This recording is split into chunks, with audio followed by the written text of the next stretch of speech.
Monsieur Mini, pouvez-vous nous parler un peu de cette 20e confrérie? C'est le 20e chapitre.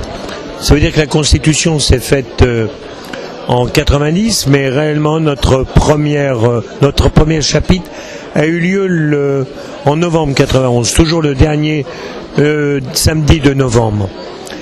Je peux vous assurer que c'était un moment important pour moi. Je n'y connaissais pas grand-chose du tout dans les confréries, mais le but recherché, c'est surtout de perpétuer les traditions locales et de les promotionner. Je pense que ça a été très important pour moi. Vous avez réuni combien de confréries pendant ces 3 jours? Pendant ces 3 jours, on a réuni un peu plus de 60, un petit 70 confréries pour ces 3 jours-là. Et je pense que c'est important. Mais dire que la Constitution, au départ, avec des amis, notre confrérie constituée de 72 membres, 24 maîtres, dont tout à chacun a sa spécificité, 48 chevaliers qui accompagnent comme ça ces maîtres. Et aujourd'hui, ça a continué de se perpétuer. Donc vous avez également la France, bien sûr, représentée, et je crois que vous avez des pays européens. Effectivement, l'Europe, puisqu'il faut parler de l'Europe, puisque maintenant on n'est plus français, mais on est européen avant tout. Et on n'est pas très loin de la Belgique, et je peux vous assurer que la Belgique joue très largement le jeu. Mais nous avons aussi des confréries luxembourgeoises, allemandes, et aussi maintenant du Midi, de l'Espagne et puis de l'Italie. Peu, mais au moins ils font le déplacement. Si vous aviez encore, disons, des choses à faire, bien sûr, il y a toujours des choses à faire. On a vu durant ces 3 jours, vous avez amené tout ce petit monde dans différents endroits, particulièrement dans un grand contexte caravanier, camping chez Mireille, à Berck. Ce camping a reçu l'ensemble de vos conférenciers et de vos prestataires de services durant ces journées. Pouvez-vous nous justement, qu'est-ce que vous pensez encore faire mieux? À travers la confrérie, Exactement, oui.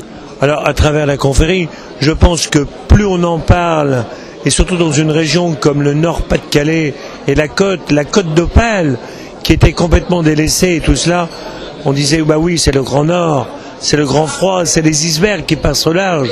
Et ce n'est pas vrai parce que à l'intérieur, c'est verdoyant, c'est vallonné aussi quand on voit l'Artois, le Boulonnais, et quand au large et tout ça, il n'y a jamais eu d'iceberg.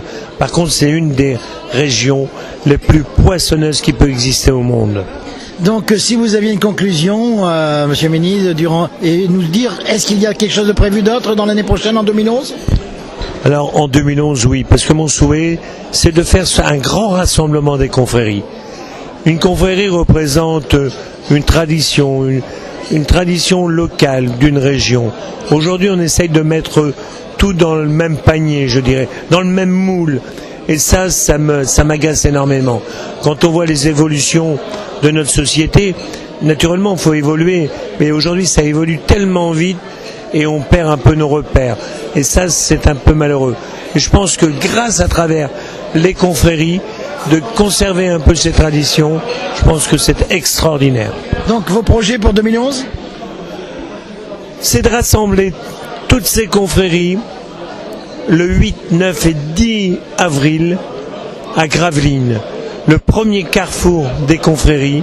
Et je pense que si c'est réussi, de pouvoir faire déguster à toutes personnes qui auront fait le déplacement, je pense que ce sera pour moi vraiment, il n'y a pas de mots, j'arrive pas tellement. D'accord. Merci Monsieur Mini. Eh bien, vous étiez donc avec Victor Mailleux, des studios Mailleux à Roubaix. À bientôt Monsieur Mini. À bientôt Victor, et je donne rendez-vous l'année prochaine. Merci.